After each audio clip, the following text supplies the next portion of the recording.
কড়াই তেল গরম করে নিলাম। এবার একে একে মাছগুলো দিয়ে দেবো।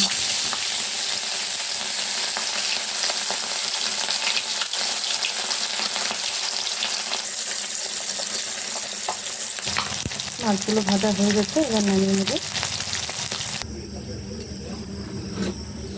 এবার পেঁয়াজ কুচি দিয়ে দেবো। মিক্সিতে গুঁড়ো করে রাখা মশলাগুলো দিয়ে দেবো।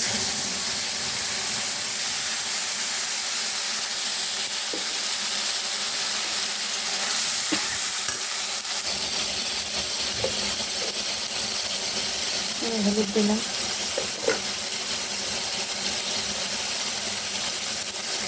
লবণ দিলাম,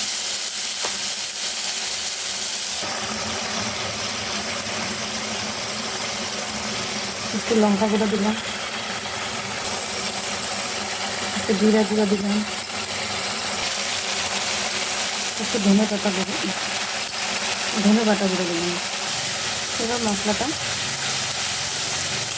একটু কষিয়ে নেওয়ার পর জল ধরে দিলাম একটু।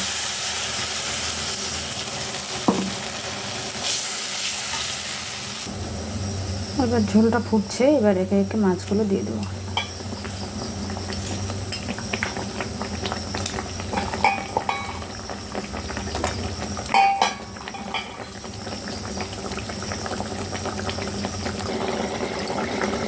হ্যালো ফ্রেন্ডস, তো রুই মাছের মশলা দিয়ে ঝোল আমার কমপ্লিট হয়ে গেছে। তো ভিডিওটা কেমন লাগলো? ভালো লাগলো লাইক করুন, শেয়ার। বাই।